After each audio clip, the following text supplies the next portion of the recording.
tema que eu vou trazer hoje é uma mensagem muito forte, é uma mensagem que eu quero que você prepare o seu coração. Se porventura você se sentir mal, sentir tonturas, enjoos, eu queria só que você levantasse a mão, que nós vamos ajudá-lo, nós vamos acudi-lo. Mas eu quero pedir para você não sair do templo, evitar o máximo possível de sair deste lugar, porque aquela mensagem, aquela palavra que Deus tem para você, é aquele momento que o inimigo vem no teu ouvido e diz: vai lá fazer xixi, vai lá tomar água. E eu não quero isso hoje. Então eu quero assim, se você acompanha pela Bíblia, pelo celular, a Bíblia pelo celular, desliga o celular, deixa em offline, para que você não seja tentado a ver o resultado dos jogos, ver as últimas notícias do site. Então que realmente você esteja aqui de corpo, de alma e de espírito, por tudo que Deus tem nesta noite. Então abra o seu coração. É uma palavra de revelação, uma palavra estudada, preparada para abençoar a nossa igreja. Deus, quando Ele criou os céus e a terra, Ele deu o domínio ao homem sobre a terra. A terra pertence a Deus, mas o domínio Ele deu ao homem. O homem domina sobre a terra. Eu vou dar um exemplo bem prático para você entender. Esse terreno, esse prédio, toda essa quadra aqui, ela não pertence à nossa igreja, não pertence à IJAD. Existe um proprietário, existe uma empresa que é proprietária de todo esse imóvel. Porém, nós temos o domínio deste imóvel. Nós fazemos com ele o que quisermos. Nós é que decidimos quem entra, quem não entra. Nós temos o domínio sobre este imóvel, mas esse imóvel não é nosso. As portas quem abre somos nós, quem fecha somos nós. Deus, quando Ele deu o domínio para o homem sobre a terra, é o homem que abre as portas. Só que essas portas são abertas por dentro, elas não são abertas por fora, são abertas por dentro. E quando nós abrimos portas, brechas, essas portas são para o inimigo. A primeira vez que a Bíblia fala em porta, foi lá no livro de Gênesis. Interessante, quando a gente quer saber algo sobre a humanidade, algo sobre pecado, algo sobre o homem, nós temos que ir lá no princípio, ver o que a Bíblia fala a respeito daquilo. E a primeira porta que a Bíblia menciona é quando dois irmãos foram ofertar ao Senhor, Caim e Abel. Caim era agricultor e Abel era pastor de ovelhas. E chegou o momento dos dois ofertarem. E Caim, quando trouxe a sua oferta, ele trouxe o fruto da sua colheita e levou ao Senhor. Porém Abel, ele trouxe as primícias do seu rebanho e a gordura. O que seriam as primícias? As primeiras ovelhas que nasceram, que são as mais fortes, que têm a virilidade, ele trouxe para o Senhor. Essas gorduras também ele trouxe para o Senhor.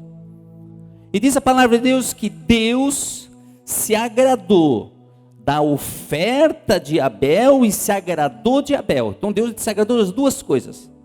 Porque às vezes nós podemos trazer uma boa oferta a Deus se agradar, mas Deus não se agradou da forma como trouxemos a oferta. E ali Deus se agradou da oferta de Abel e se agradou de Abel. Porém de Caim, Deus não se agradou nem da oferta e nem se agradou de Caim. Quando Caim saiu da presença de Deus, da oferta, o seu semblante se caiu. e ele ficou irado.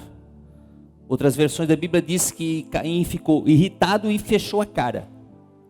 E Deus foi até Caim e perguntou para Caim: Caim, por que você está irritado? E por que você fechou a cara? Olha o que Deus disse para Caim: Caim, se fizer o que é certo, não é verdade que você será aceito? Mas se não fizer o que é certo, se não fizer o que é certo, o pecado está à porta à sua espera. Deus falou que existia uma porta, e essa porta estava para ser aberta por Caim. Caim, se você abrir essa porta, o pecado está à sua espera, e o desejo desse pecado é contra você, mas você tem que dominá-lo. Mas Caim não dominou a sua ira, e a palavra de Deus diz: irai-vos, mas não pequeis. Não deixe o sol sobre a sua ira, né? Então não durma com a ira. E diz: não deis lugar ao diabo. Então quando nós estamos irados, nós podemos dar lugar ao diabo. Então nós podemos nos irar, que é humano, mas não peque. Porque se você pecar, você está dando lugar ao diabo. Deus deu para nós a escolha de abrirmos as portas. E essas portas são portais, onde o inimigo entra e tem legalidade sobre as nossas vidas e sobre as nossas famílias. Eu queria assim que você preparasse o seu coração. O tema de hoje é: por que Satanás quer matar os bebês no ventre da mulher? Você já parou para pensar o quanto hoje a humanidade ela busca matar os bebês no ventre das mulheres? Você já percebeu isso? Quando a palavra de Deus diz assim em Deuteronômio capítulo 22, versículo 8. Você pode buscar ali, Deuteronômio 22, versículo 8. Olha o que diz a palavra de Deus: quando algum de vocês construir uma casa nova, preste atenção, uma casa nova, faça um parapeito em torno do terraço, para que não traga sobre a sua casa a culpa pelo derramamento de sangue inocente, caso alguém caia no terraço. A palavra de Deus é bem clara. Se por negligência, ele está dizendo: olha, você constrói uma casa, mas ali no terraço você tem que colocar um parapeito. Porque se você não colocar um parapeito, você estará sendo negligente. Pode ir uma criança ali, alguém, e cair do terraço e morrer. Esse derramamento de sangue é sua culpa. Ah, mas eu não quis. Não, mas você foi negligente. Aquela casa, na realidade, ela torna-se marcada pelo derramamento de sangue. A palavra de Deus, ela fala em casa, e muitas vezes a Bíblia, ela faz analogia, ela usa tal coisa, mas ela quer dizer uma outra coisa. Então, aquela casa, ela fica marcada pelo derramamento de sangue. É como se abrisse um portal. É como se aquele lugar ali tornasse um lugar maldito. Você já parou para pensar como é que o mundo espiritual trabalha? Um exemplo. Por que tem lugares desse mundo afora, montanhas, encruzilhadas, cachoeiras, que eles vão lá naquele lugar fazer as oferendas? Por que não faz a oferenda em qualquer lugar, mas tem alguns lugares especiais para isso? Por quê? Porque eles sabem que aquele lugar é um portal. Aquele lugar ali vai chegar mais fácil as oferendas, eles vão poder falar com seus espíritos, com seus demônios naquele momento ali. Já percebeu que existem alguns lugares que quase sempre acontecem alguns acidentes, mortes violentas. Por quê? Porque aquele lugar ali pede sacrifício de pessoas. Aquele lugar já tem um portal aberto naquele espaço ali. Então, quando a Bíblia fala de casa, ela diz assim: eu e minha casa serviremos ao Senhor. É uma casa, a minha casa. A Bíblia fala casa de Saul, casa de Levi, casa de Abraão, casa, né, de Davi. É uma casa. Então, a Bíblia muitas vezes ela trata de casa, mas não é simplesmente uma construção de uma casa. Existe uma passagem do livro de Gênesis, capítulo 25, no versículo 23, em que Rebeca, ela ficou grávida,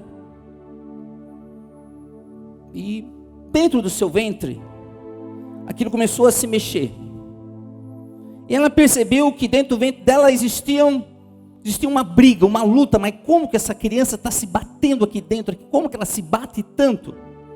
E Rebeca foi a Deus e perguntou para Deus: o que está acontecendo aqui no meu ventre? A resposta de Deus: no teu ventre existem duas nações. Duas nações.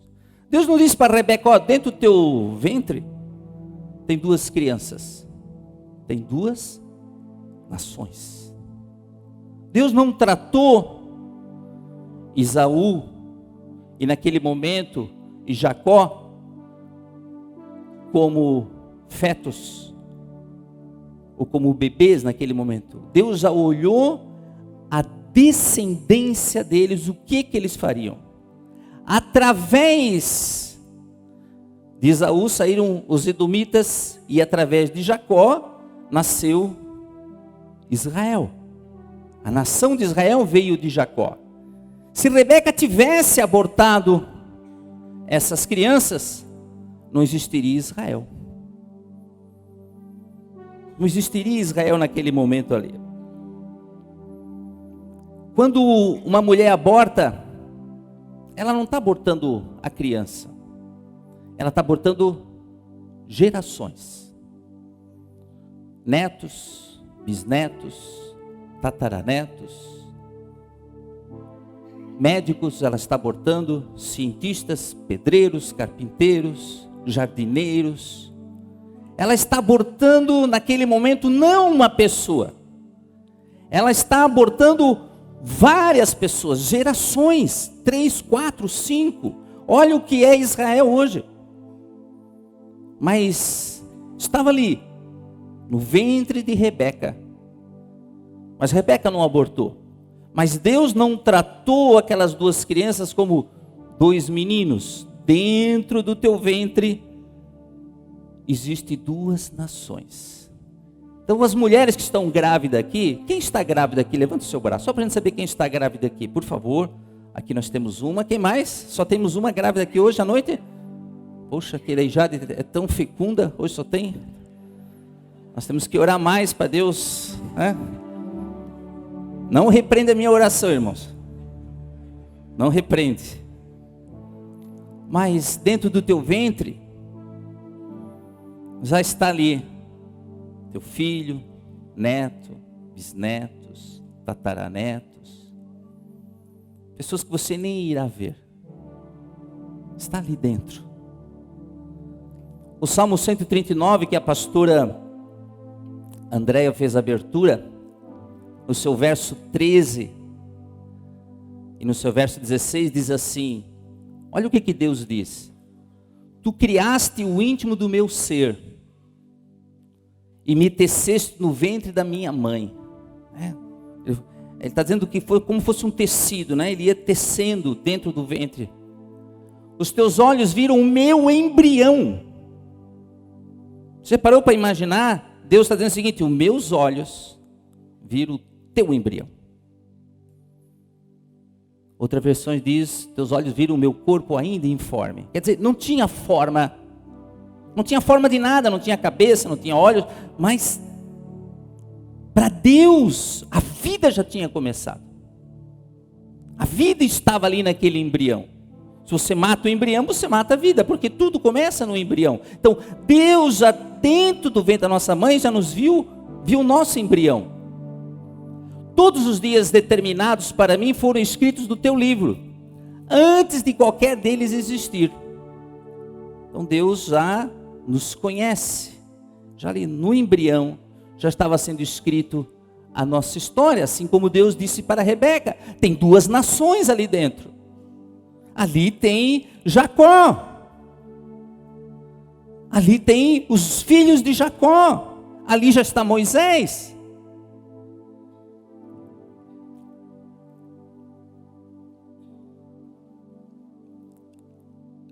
Quando a gente olha dessa maneira, a gente começa a olhar as coisas de outra forma. Quando Deus é o Criador de todas as coisas, Ele criou os anjos. E as funções dos anjos era de servir a Deus, servir ao Senhor. E um desses anjos que Ele criou chamava-se Lúcifer. E a posição de Lúcifer no céu era de querubim ungido. Ele era um querubim, ele era o protetor, ele protegia Deus. E ele era o encarregado de fazer adoração a Deus. Mas diz a palavra que Lúcifer ele era um ser cheio de formosura, era o perfeito em formosura, diz. Provavelmente quando ele passava, os anjos olhavam para ele assim e caiu o queixo. Uau! Como é belo esse anjo. Como ele é maravilhoso, como ele é lindo. Mas diz a palavra de Deus que o seu coração se encheu de orgulho, de vaidade. Então a beleza é uma bênção, mas ela pode ser uma maldição também. Se a beleza é para a tua vaidade, se é para menosprezar as pessoas que não são tão bonitas como você, é um problema que você tem ali dentro ali. Mas diz que Lúcifer quis ser como Deus, ele quis tomar o trono de Deus. E aí houve uma rebelião no céu. E 1/3 dos anjos foram expulsos do céu e tornaram-se demônios.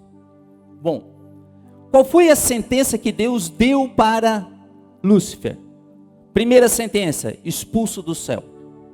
Segunda sentença, lago de fogo e enxofre.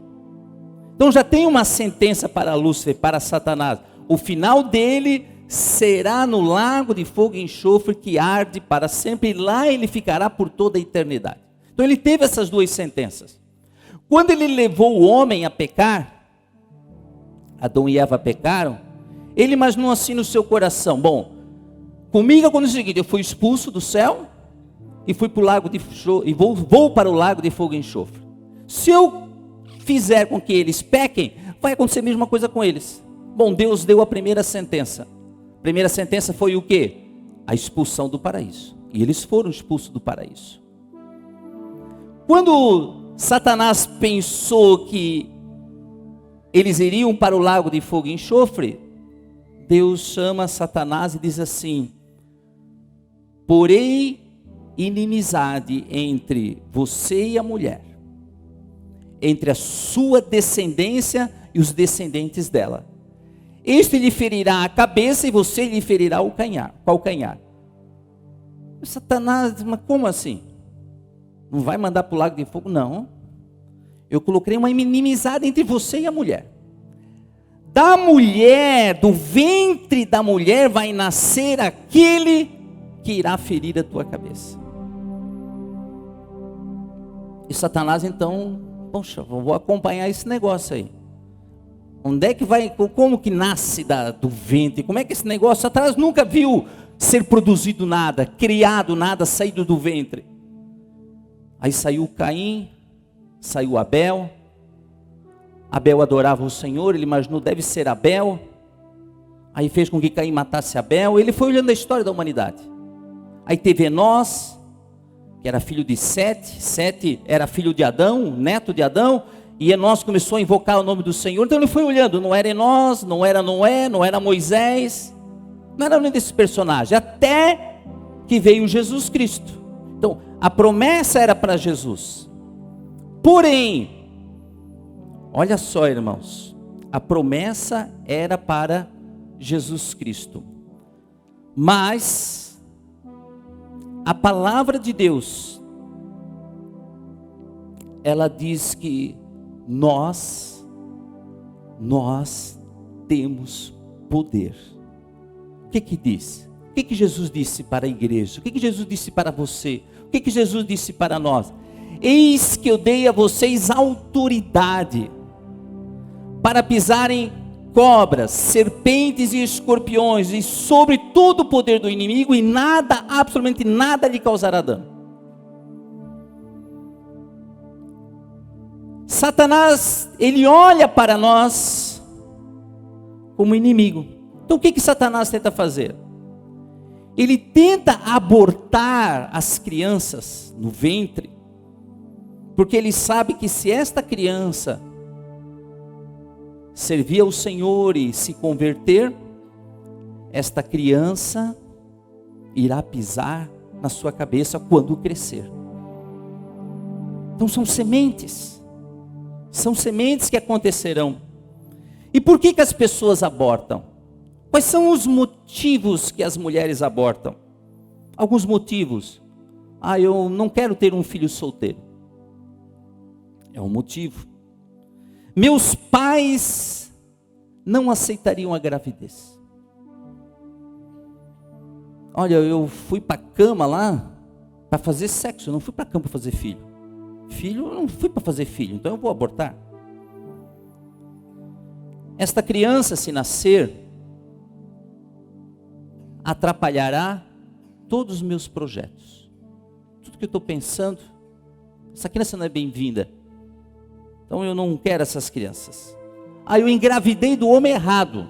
Não era esse homem que eu queria engravidar. Eu fui lá, transei, fiz sexo, mas não era ele que eu quero como pai dos meus filhos. Não quero casar, não quero ter esse homem. Aí então eu vou abortar.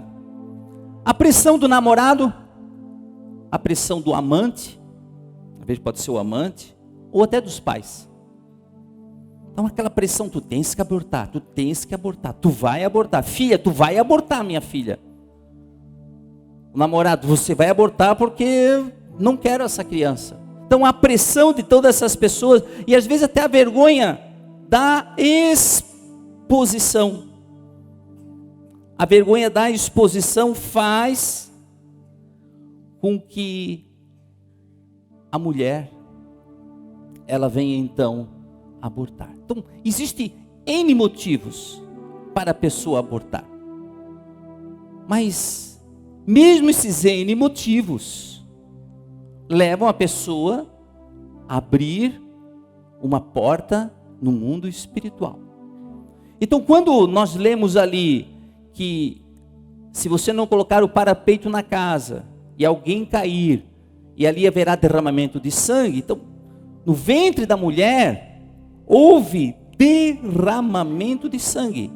Inocente, diz a palavra do Senhor. Então naquele momento houve o quê? Derramamento de sangue. Bom, Satanás então, o que aconteceu com Satanás? Satanás, ele entendeu que ao nascer no ventre da mulher um bebê, ele entendeu o seguinte: bom, o único portal, presta atenção irmãos, o único portal legal para Deus enviar um espírito à terra é o nascimento de uma criança. Não tem outra maneira de Deus enviar um espírito para a terra.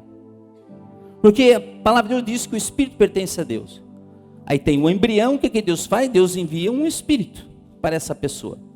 E essa pessoa irá crescer. Então Satanás entendeu, descobriu que na realidade a barriga da mulher é uma encrenca para ele. Verdade. A barriga de uma mulher é uma encrenca para Satanás. Porque dali pode nascer alguém que vai depois servir a Deus, ser filho de Deus e querer pisar na sua cabeça. Então ele entendeu que a mulher gera filhos que não são delas, mas são de Deus. Então todas as mulheres que geraram filhos aqui, você pode dizer que você é uma abençoada por Deus. Mas esses filhos não são teus. Eles são de Deus. A palavra de Deus diz que os filhos são herança do Senhor. Então Satanás descobriu que as crianças são herança do Senhor.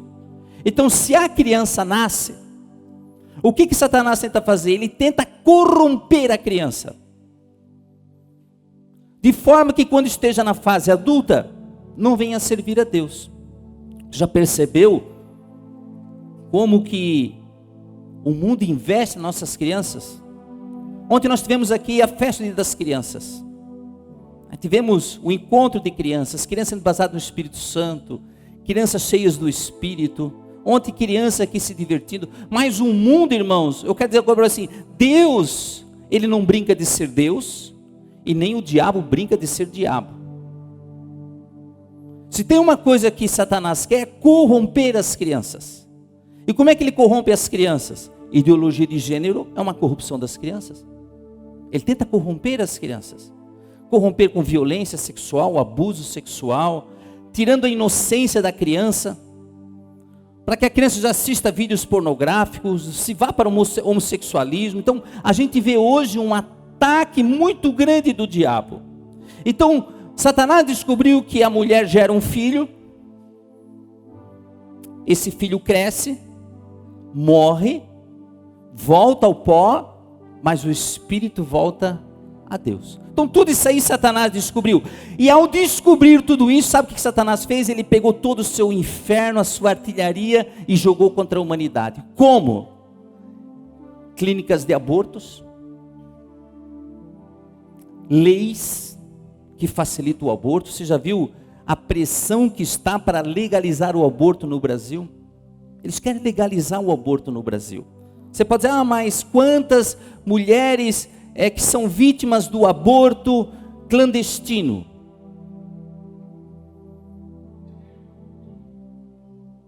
Mas daí fica fácil. Mas o que o diabo realmente quer o quê? É legalizar o aborto. Novela, você já percebeu as novelas, filmes, propagandas, medicamentos abortivos, grupos pró-aborto. Então o que fez? Satanás, ele foi com essa artilharia pesada em cima da humanidade para matar as crianças. Então Satanás quer matar os bebês. Quando Israel entrou em Canaã, Deus disse para Israel, eles saíram do Egito, estavam no deserto, entrar em Canaã, Deus disse o seguinte: olha, vocês quando entrarem em Canaã, não entregue os seus filhos para serem sacrificados a Moloque. Não profanem o nome do seu Deus, eu sou o Senhor. O que fazia aqueles povos? O que era o Deus Moloque? O Deus Moloque era um Deus, uma grande estátua, corpo de humano, com cabeça de boi. Ele ficava assim com seus braços estendidos, e aí no seu ventre tinha uma grande fornalha. O que eles faziam com os bebês? Eles levavam os bebês para esse Deus Moloque, e aquilo tinha uma fornalha, e para não escutar os gritos dos bebês, eles rufavam os tambores, bum, bum, bum, bum, bum, bum, para abafar o grito da criança.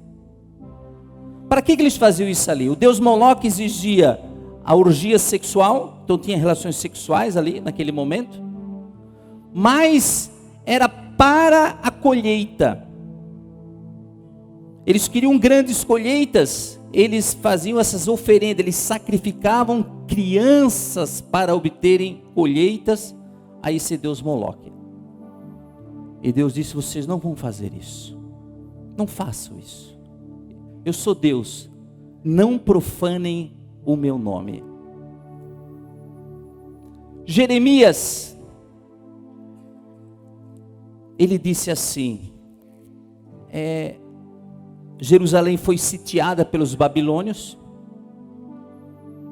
eles iriam passar fome, eles iriam sofrer tanto com a invasão dos babilônios, que eles chegariam a dizer assim, quando alguém viesse trazer a notícia que a sua mãe, que a mãe estava grávida, fizesse assim, por que essa pessoa não me matou no ventre materno? Ia ser tanta dor em Jerusalém, que os habitantes iam dizer assim, olha, antes eu tivesse morrido no ventre da minha mãe. Mas o que a palavra de Deus fala sobre o ventre da mãe quando a criança mora no ventre da mãe? Diz assim, ó: então a minha mãe teria sido a minha sepultura, e ela teria ficado grávida para sempre. 2 pontos. Quando a mãe mata a criança no seu ventre, o seu ventre passa a ser uma sepultura dessa criança.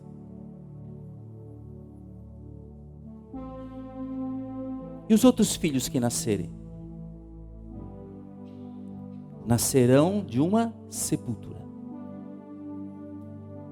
Esses filhos virão de uma sepultura. Os irmãos dessa criança que foi morta, eles então sairão de uma sepultura. Mas, e diz que ela teria ficado para sempre grávida. Uma mãe, quando ela aborta, ela nunca mais esquece da criança que abortou. Ela fica grávida para sempre. E o pai também que abortou. Eles vão ver uma criança e vão dizer assim: meu filho teria essa idade. Como seria meu filho se tivesse nascido? Que idade teria agora? Eu saberia a idade, mas como é que seria? Talvez você vai, né? A pessoa tinha amigas que ficaram grávidas, viram seus filhos nascerem. Aí o filho dessa sua amiga ou do seu amigo está na universidade se formando, e você lá no teu coração: quem o meu filho seria? Médico, advogado? Quem meu filho seria? Então a mãe, ela fica emocionalmente grávida por toda a sua vida. Quando há derramamento do sangue do ventre da mãe, eu quero abrir alguns portais. Eu quero trazer para o seu coração um questionamento. Nós como igreja, nós temos muito costume de dizer assim: foi da vontade de Deus. É até uma forma de confortar, não é? Foi, Deus quis assim, foi da vontade de Deus. A pessoa morreu lá, perdeu o seu filho com 3 anos de um acidente ou de alguma enfermidade. E nós podemos dizer assim: foi da vontade de Deus. A pessoa morreu ali com 30 anos, foi da vontade. Mas a pergunta é: será que é da vontade de Deus? Você já se questionou, se perguntou alguma vez se isso é da vontade de Deus? É muito fácil dizer assim: foi da vontade de Deus, dá até um alívio na gente. Mas será que é da vontade de Deus? Você já se questionou que tem algumas promessas na vida? Que nós seríamos velhos, de idade, e ainda na velhice daríamos frutos? Que nós veríamos os filhos dos nossos filhos? Você já parou que tem essas promessas? E por que essas promessas muitas vezes não nos alcançam?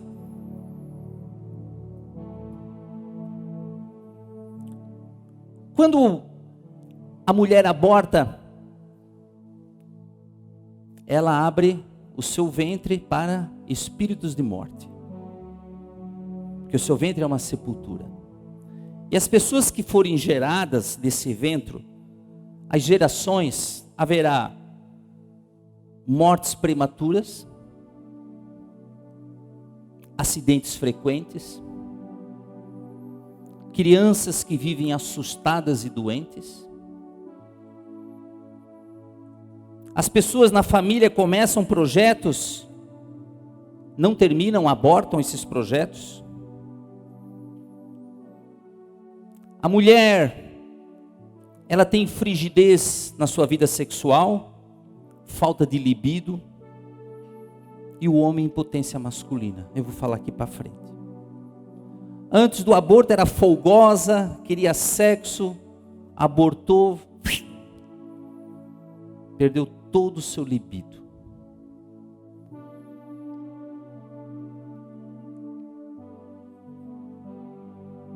E a maioria dos abortos, eles são dos primogênitos. Mas o que a palavra de Deus fala sobre os primogênitos? Olha só o que fala a palavra de Deus sobre os primogênitos. Salmo 78, 51 diz assim, ó: feriu todos os primogênitos do Egito, as primícias da viralidade nas tendas de Canaã. Deus trata o primeiro filho como as primícias da virilidade do homem. A virilidade do homem está no seu primeiro filho. Em Gênesis 49, 3, quando, eu gosto muito de Gênesis, porque Gênesis é o começo de tudo, explica tudo. E quando Jacó foi abençoar os seus filhos, ele chamou Rúben. Rúben era o primeiro filho de Jacó. E quando ele orou, ele chamou cada filho e abençoou, colocou as mãos sobre todos os seus filhos. Quando ele chamou Rúben, ele disse assim para Rúben: Rúben, tu és o meu primogênito, minha força e as primícias do meu vigor. Você é o meu, a minha força da juventude estava em você, as primícias da minha virilidade, do meu vigor estava em você. O mais excelente em altivez e o mais excelente em poder. Então, quando o homem ele entrega à morte o primeiro filho, ele entrega à morte a sua virilidade, porque ele é entregando as primícias do seu vigor, porque é o primeiro filho que ele produziu na terra. Ele entrega a Satanás, olha só, ele entrega para Satanás o primeiro filho que Deus enviou para ele. Deus deu esse filho para ele, na força da sua primícia, mas ele vai lá e aborta e entrega para Satanás. Então ele está entregando para Satanás o primeiro filho que Deus entregou para ele. Com isso acontece o quê? A morte da sua virilidade. Por isso que há tantos homens impotentes, que precisam de Viagra,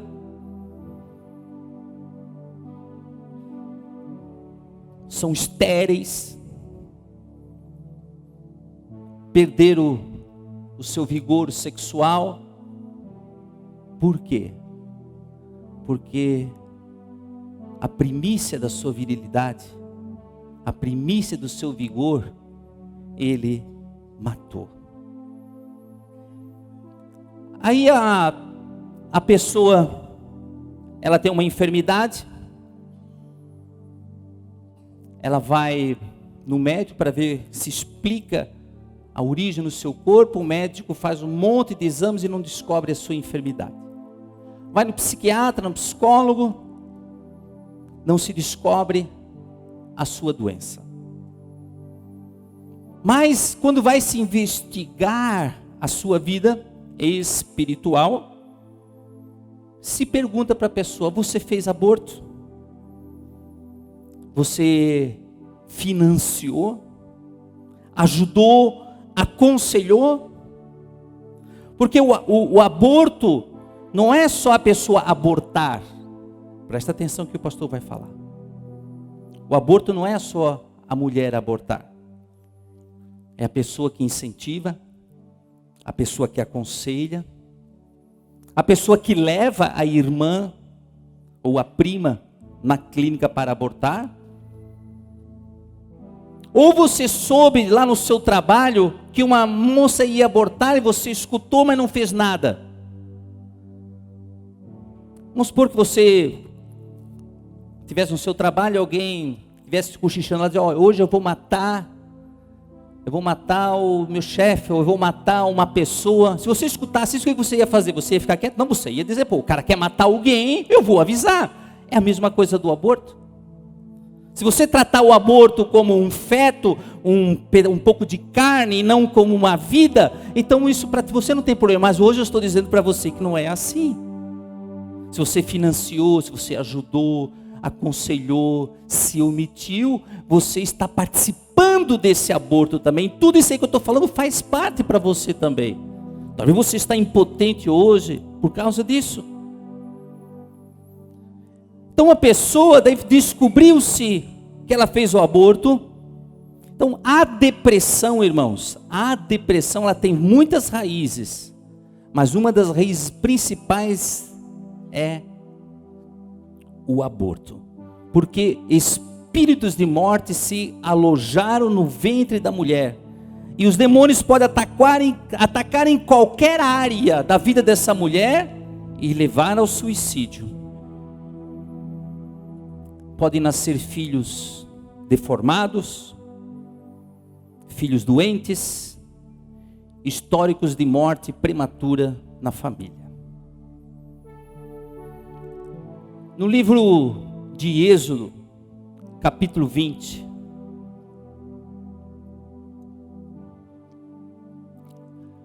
os 10 mandamentos é a lei maior na Bíblia.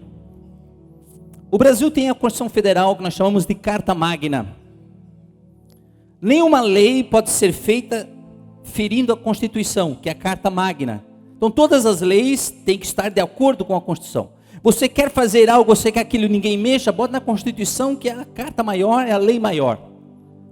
Deus, Ele colocou uma lei maior que são os 10 mandamentos. Todas as outras leis, todas as outras coisas que fala a Bíblia, nenhuma pode ferir os 10 mandamentos, desde o Antigo Testamento ao Novo Testamento. Nada pode ferir aquilo que Deus escreveu e Deus deu ao homem. Então o próprio Deus escreveu em punho e deu ao homem. Cumpra-se. Ah, Senhor, mas eu não concordo. Não, peraí, como não concordo? Tu pode não concordar, mas a tua discordância em nada afeta eu que sou Deus. E o primeiro mandamento, ele disse assim: eu sou o Senhor teu Deus, que te tirei da terra do Egito. Não terás outros deuses diante de mim. Então Deus foi bem claro, olha, outros deuses você não pode ter. Mas ele deu o segundo mandamento. E o segundo mandamento é assim, ó: não faça para você imagem de escultura. Não vamos fazer imagens de homens, de animais, de aves, de nenhuma criatura. Não adore essas coisas, não se prostrem a ela, nem preste culto a elas, porque eu, o Senhor, seu Deus, sou um Deus zeloso, que visito a iniquidade dos pais nos filhos até a 3ª e 4ª geração daqueles que me odeiam, mas faço misericórdia até 1000 gerações daquele que me amam e guarda os meus mandamentos.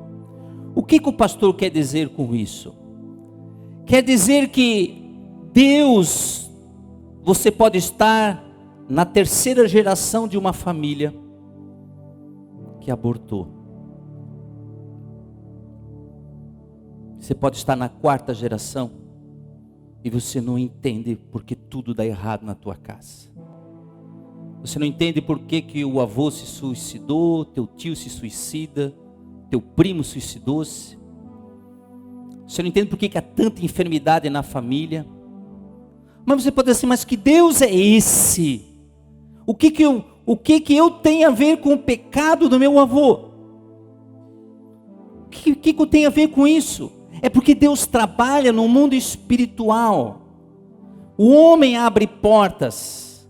E quando ele abre portas, ele dá delegado. Como Deus falou isso, o diabo, ele chega e diz: olha, a tua palavra diz isso. Então eu tenho o direito de visitar a iniquidade desse homem, a iniquidade dessa mulher. Eu vou visitar os seus filhos, vou visitar os seus netos, vou visitar os seus bisnetos.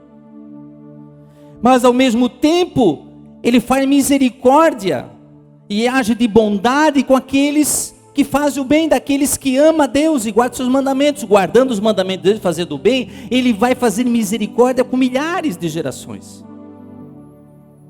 Por que às vezes a gente se pergunta, por que 3, 4 gerações? É porque nós podemos descobrir até a nossa 4ª geração, depois fica difícil a gente descobrir.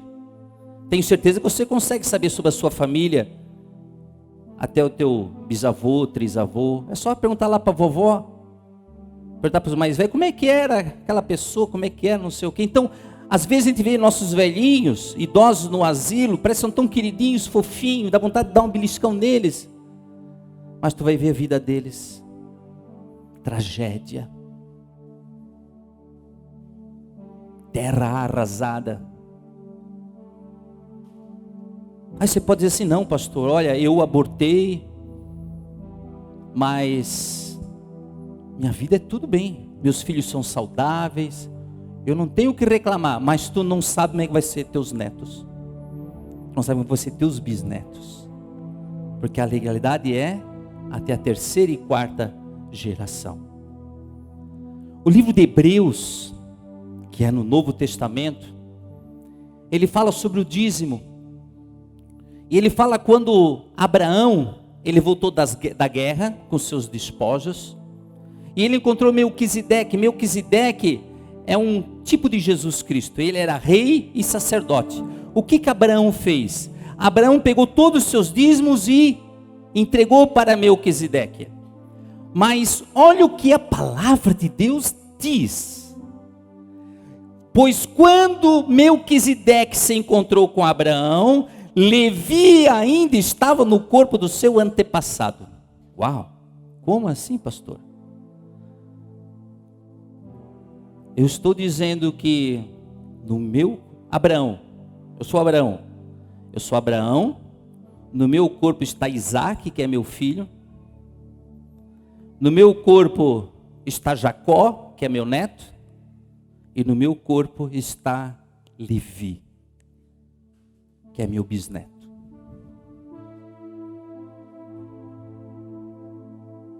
Dentro do teu corpo já está o teu filho. Dentro do teu corpo já está o teu bisneto, está o teu tataraneto. Essas pessoas já estão dentro de você, e você nem conhece eles ainda. Abraão conhecia Levi? Não. Abraão conhecia Isaac? Não. Conhecia Jacó? Não. Não conhecia nenhum deles, mas dentro do corpo dele já estava ali o seu bisneto Levi. Você olha para o seu filho nem tem neto, mas já no teu corpo já está o neto dele. Se eu faço bem, então ali ele está falando de dízimo. Quando eu trago o meu dízimo, o meu filho vai ser abençoado com o meu dízimo, o meu neto vai ser abençoado com o meu dízimo, o meu bisneto vai ser abençoado com... Eu terei gerações prósperas. Quando eu seguro o dízimo, eu estou impedindo a prosperidade das pessoas que serão geradas através de mim. Aí eu seguro o dízimo. Você está impedindo o seu filho de ser um homem próspero. Você está impedindo o seu neto de ser próspero. Então, se no meu corpo está para o bem, para os meus netos, no meu corpo também está o mal. Todo o mal que eu fizer, eu estou afetando o meu filho, o meu neto, o meu bisneto. Então não há pecado que a consequência venha só para você. Ela vai para gerações futuras. Mas daí você pode dizer assim, tá pastor, eu não estou entendendo. E a salvação? Uma coisa é a pessoa ser salva, a pessoa pode estar salva, vai para o céu, mas teve uma vida de tragédia aqui na terra. Uma vida de pobreza, de doença, de miséria, de desemprego. Foi para o céu, foi salvo. É isso que eu quero dizer. Mas será que Deus quer só a tua salvação? Você já parou para pensar nisso? O livro de Levítico diz assim, então confessar, Levítico 26:40 diz assim, então confessarão a sua iniquidade, a iniquidade dos seus pais, com as suas transgressões, com que transgrediram contra mim, como também eles andaram contrariamente para comigo. Então, eu tenho que confessar diante de Deus a iniquidade dos meus pais. Você vai entender mais para frente. O livro de Neemias. Neemias estava como escravo na Babilônia. Ele era escravo na Babilônia. Ele foi o culpado de estar ali? Não. Seus antepassados. E ele entendeu. Como é que ele fez a oração para Deus? Ele disse assim: Senhor, estejam atentos os teus ouvidos, os teus olhos abertos, para que atendas à oração do teu servo, que hoje faço diante de ti, dia e noite, pelos filhos de Israel, teus servos. Faço confissão dos pecados dos filhos de Israel, os quais temos cometido contra ti. Eu e a casa de meu pai pecamos. Eu e a casa de meu pai pecamos. Então eu faço confissão dos pecados dos filhos de Israel. Então eu estou aqui. Senhor, meus pais pecaram. Eu faço confissão pelos pecados deles. Daniel também estava na Babilônia. E ele fez a seguinte oração: ó Senhor, nós e nossos reis. Israel não tinha nem rei. O rei já tinha sido morto. O rei tinha sido aprisionado. Foi cegado. Cegaram o rei de Israel. Botaram um anzol na boca dele e levaram ele até Jerusalém, cego com um anzol na boca. Então Daniel disse assim: ó Senhor, nós e nossos reis, nossos líderes, e nossos antepassados estamos envergonhados por termos pecado contra ti. Ó Senhor nosso Deus, e misericordioso e perdoador, apesar de termos sido rebelde. Então, ele fez o quê? Ele foi diante de Deus e disse: Senhor, eu me incluo, nossos reis, nossos antepassados, nossos líderes. Olha, irmãos, a liderança de uma nação, quando ela comete seus pecados, o quanto que o povo perece. Por isso que a palavra de Deus diz: quando o justo governa, o povo se alegra.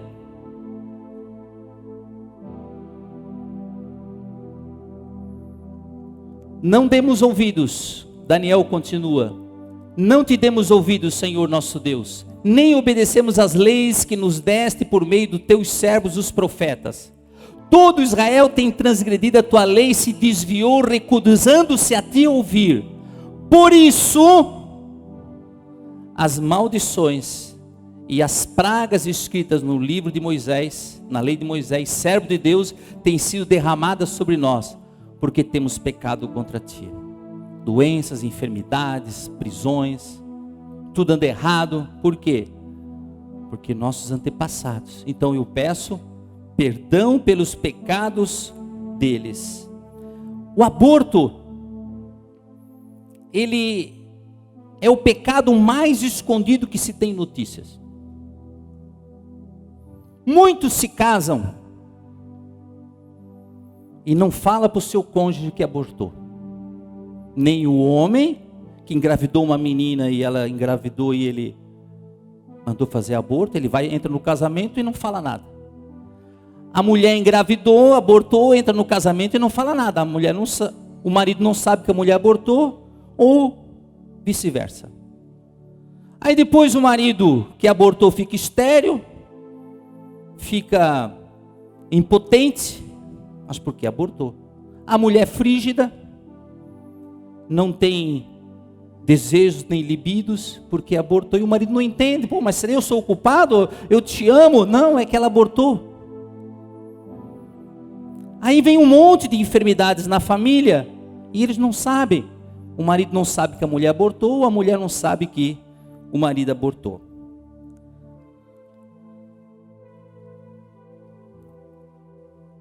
O livro de Tiago, ele diz assim: vocês estão sofrendo?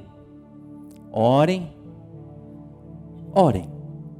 Então, se estão sofrendo, orem. Sentem-se bem, comece a cantar. Estão alegres, comece a cantar. Estão doentes? Chame os líderes da igreja para orar por vocês e ungí-los em nome do Senhor. Então estão doentes, chama os líderes da igreja. Vai lá o pastor, o obreiro, o líder. Os líderes vão lá e oram. E diz assim, a oração confiante irá curá-los. E se tiverem pecado, serão perdoados, curados por dentro e por fora. Mas parece que tem vezes que não é bem assim. E a palavra de Deus diz: façam disso uma prática comum. confessem seus pecados uns aos outros e orem uns pelos outros, para que vocês possam viver juntos, integrados e curados, que é o lema da igreja da Jade. Jade, juntos, integrados e curados. A oração da pessoa justificada por Deus é poderosa e vitoriosa. Então, a oração feita por um justo, ela tem poder e é vitoriosa. Quando nós confessamos nossos pecados para Deus, nós temos a salvação. Eu queria que você entendesse agora a diferença entre salvação e consequências dos nossos pecados. É isso que eu queria que você entendesse.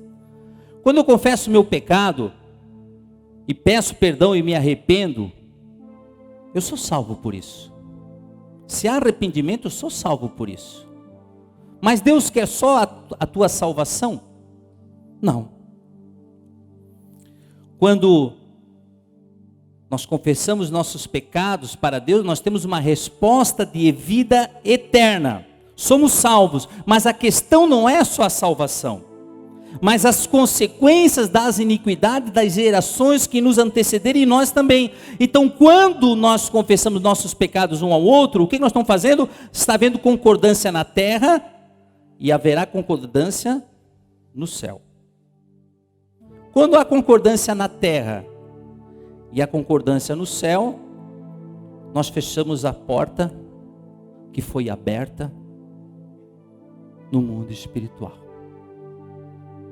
É a única maneira de nós fecharmos as portas. O que nós temos que fazer?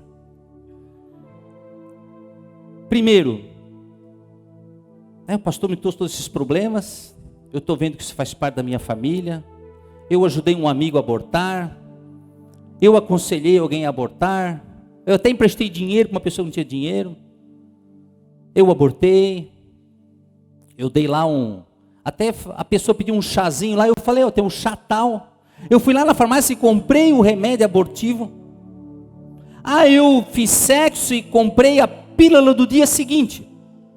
O que é a pílula do dia seguinte? Ela é abortiva. Eu aconselhei, eu soube e não fiz nada. Então o que eu tenho que fazer? Quais são os passos, irmãos? O que o pastor Facchini quer hoje? Eu quero mudar a história da tua vida. Eu quero mudar a tua história. Eu quero mudar a história dessa igreja. Eu quero vocês juntos, integrados e curados. Eu quero que essa vida que você tem levado, ela fique para trás. Ontem comemoramos o Dia das Crianças, por isso que o pastor trouxe essa mensagem, e hoje nós vamos apresentar crianças ao Senhor. Nós estaremos fazendo um ato profético, apresentando essas crianças, dizendo: Deus, nós a consagramos para Ti. É tudo que o diabo não quer, é nenhuma criança apresentada para Deus. Então o que nós fazemos? Primeiro, confissão pelos pecados antepassados. Deus não vai perdoar os pecados dos nossos antepassados, mas vai cessar a maldição geracional. Todas aquelas pragas, todas aquelas coisas que tem vindo, neto, filhos, isso vai se cessar.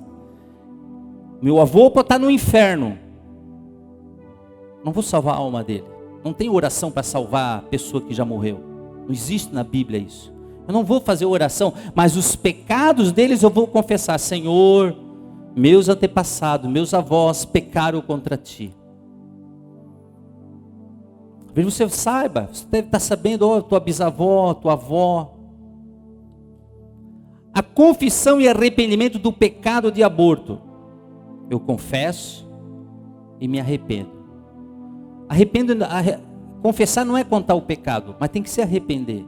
Senhor, eu fiz o que é mal aos Teus olhos. Dentro de Ti há um arrependimento. Pedir a reconciliação pelo sangue de Jesus derramado lá na cruz. Ei, nós temos o sangue de Cristo, que Ele é derramado e te purifica, e te lava, e te reconcilia. A palavra do Senhor diz que o sangue de Jesus reconcilia e nos traz paz na terra e no céu. O sangue de Jesus tem poder para reconciliar toda a terra. Toda a terra. Então nós pedimos a reconciliação e pedimos o sangue de Jesus. E nós fizemos a confissão do pecado a uma pessoa justa. A uma pessoa justa. É interessante, todas as vezes que alguém se confessou comigo, existe um milagre de Deus, a gente não se lembra mais, parece que é apagado a nossa memória, né? Uma coisa estranha. Você nunca olha para a pessoa, aquela pessoa confessou tal coisa, não.